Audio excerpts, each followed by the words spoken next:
안녕하세요. 모터래프 신승영입니다. 현대차 그룹이 중고차 시장에 본격적인 첫 발을 내디뎠습니다. 과연 정의선 회장의 속내는 무엇일까요?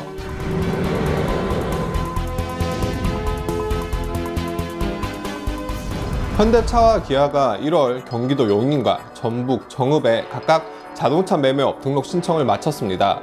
자동차 관리법 제2조, 제7호에 따르면 자동차 매매업은 신차와 이륜차를 제외한 자동차, 즉 중고차를 대상으로 매매 및 알선, 등록 신청, 대행 업무 등을 제공하는데요.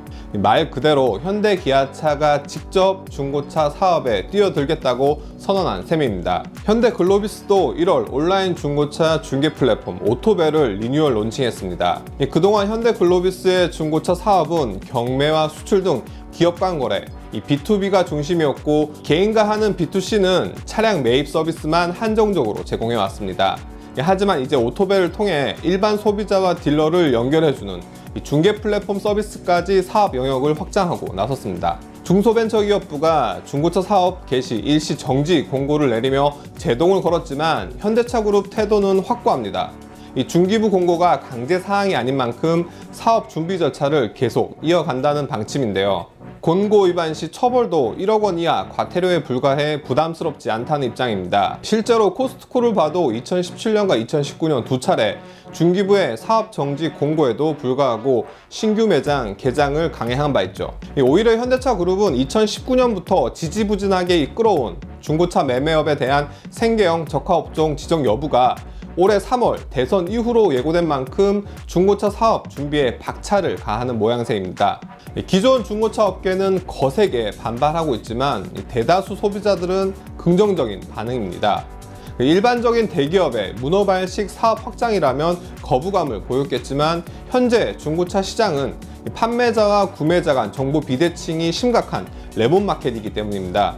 허위, 미끼, 불량 매물은 물론 소비자 감금 및 협박, 사기 사례까지 쏟아지며 시장에 대한 신뢰는 이미 바닥을 쳤습니다.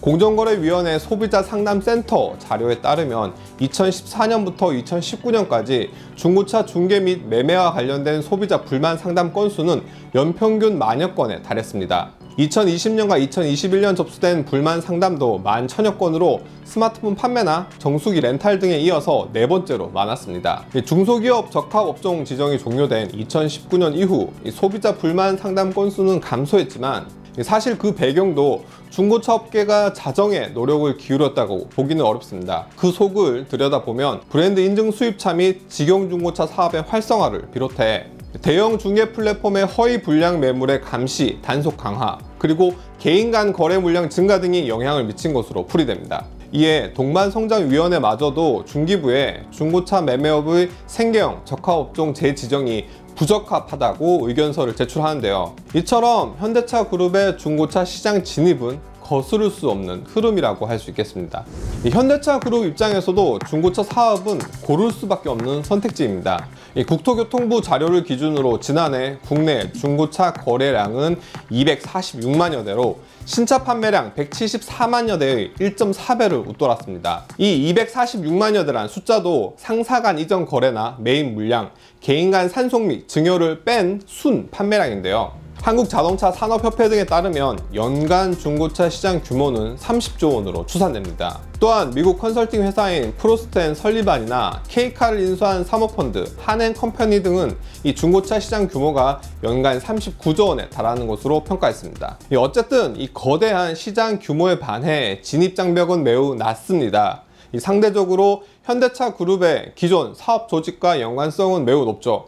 이 소비자 만족도가 현저히 낮은 현재 시장 분위기라면 인지도와 자금력을 앞세운 현대차 그룹이 단숨에 경쟁력을 확보할 수 있겠습니다.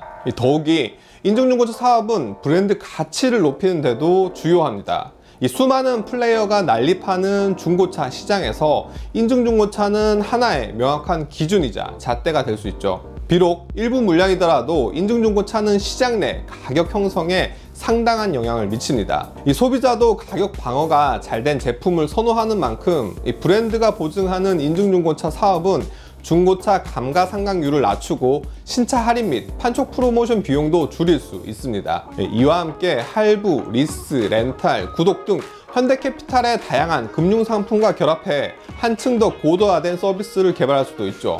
이 신차 판매 시 바이백과 같은 새로운 프로그램 도입도 가능하고요. 이 같은 과정에서 브랜드 밸류는 자연스레 높아집니다. 특히 프리미엄 브랜드를 지향하는 제네시스에게는 더욱더 요구되는 사업입니다.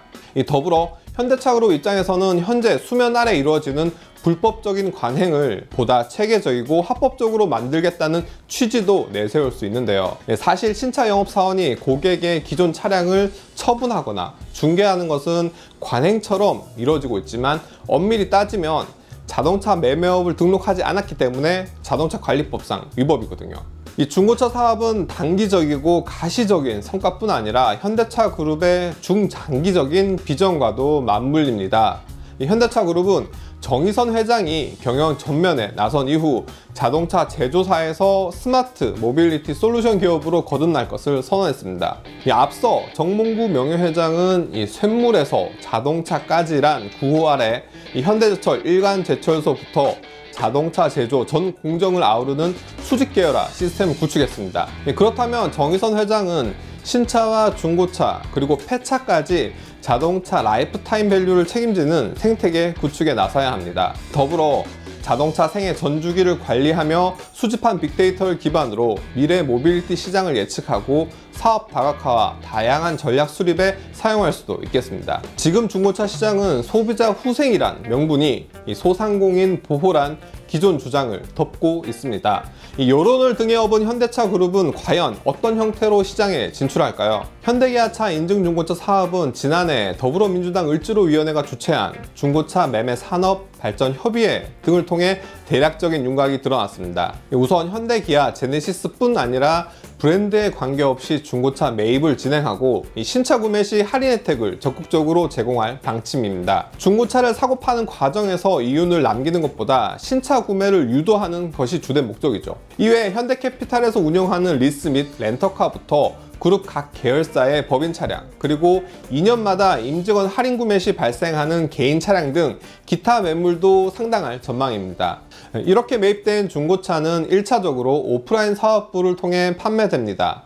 다만 수입차와 달리 현대기아차는 전국 주요 거점에 협력사를 두고 인증중고차 사업을 전개할 계획입니다. 인증중고차 사업은 차량 점검 및 매입 단계부터 상품화 작업과 판매 후 추가 보증까지 많은 수의 전문 인력을 요구합니다. 이 정비 부품은 현대모비스를 통해 쉽게 확보할 수 있지만 이 중고차 전문 인력과 시설에 대한 수급은 아직 제한적인 상황입니다. 이 기존 대형 중고차 업체와 파트너십을 체결하고 이를 기반으로 사업에 대한 노하우를 축적할 방침입니다. 이 오프라인에서 판매할 매물은 5년 10만 킬로미터 이하 엔진 및 동력계통 보증이 남아있는 차량이 우선 대상입니다.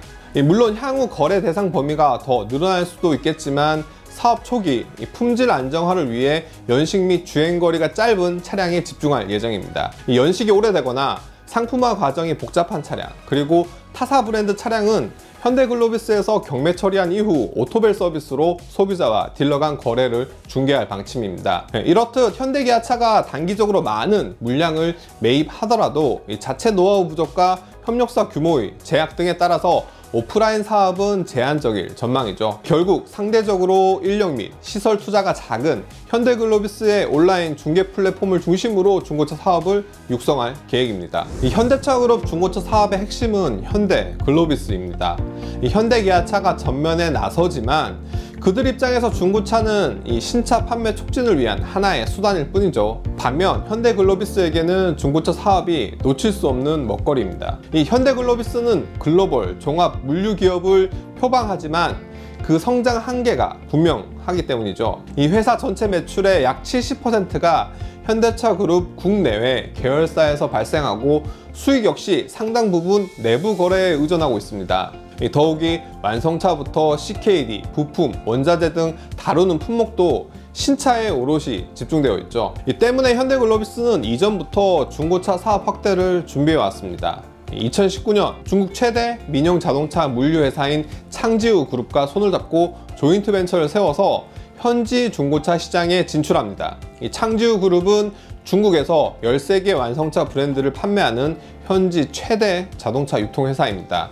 이 국내 규제를 피해서 해외에서는 이미 신차 판매 네트워크를 활용한 중고차 사업 운영을 경험한 셈이죠. 그리고 이제 국내 중고차 시장에도 최종 B2C 영역에 온전히 진출하게 됐습니다. 더욱이 중고차 사업은 회사 미래 신사업과도 맞물립니다.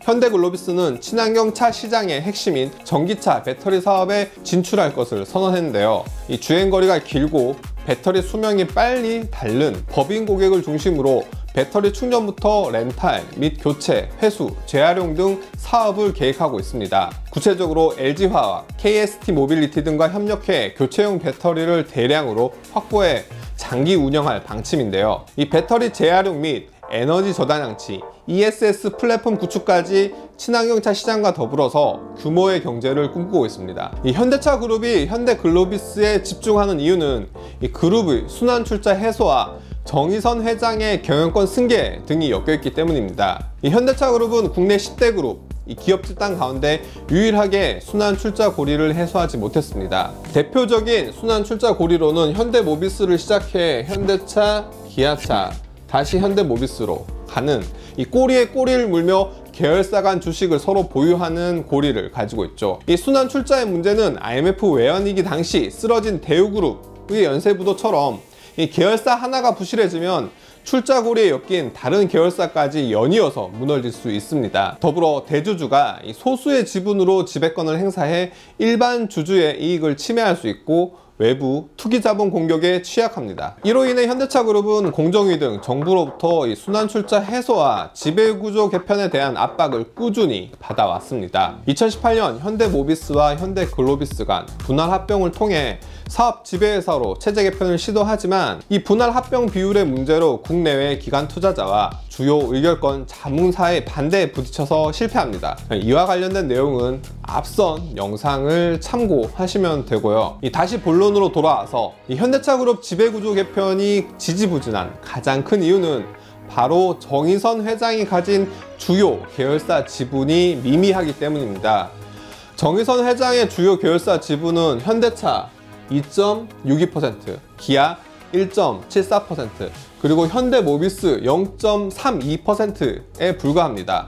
현대모비스, 현대차, 현대제철 등 정몽구 명예회장이 가진 지분을 물려받는 것도 쉽지 않죠. 왜냐하면 대주주의 경영권 할증, 즉 프리미엄이 더해질 경우 상속 및 증여세가 최대 65%까지 부과되기 때문입니다. 결국 정의선 회장이 가진 패 중 가장 비싼 현대글로비스 지분 20%가 경영권 승계의 핵심이 됩니다. 현대글로비스와 현대모비스의 분할 합병을 통한 사업 지배회사 방식을 택하든 아니면 현대글로비스를 그룹 최상위 지배회사로 두든 반드시 그 가치를 높여야 합니다. 이 특수관계자 지분을 20% 미만으로 제한하는 공정거래법 개정으로 인해 최근 현대글로비스 주식 3.29%를 매각했지만 여전히 20%, 엄밀히 따지자면 19.99%를 가지고 있죠. 게다가 지분 11.7%를 가진 현대엔지니어링의 상장이 철회된 시점에서 이 가치는 한층 더 높아진 상황입니다. 그러다 보니 현대글로비스를 중심으로 한 중고차 사업이 이 현대그룹 순환 출자 해소와 경영권 승계에 어떤 영향을 미칠지 이목이 집중되고 있습니다. 저 개인적으로는 현대차 그룹의 중고차 사업 진출을 환영하는 입장입니다.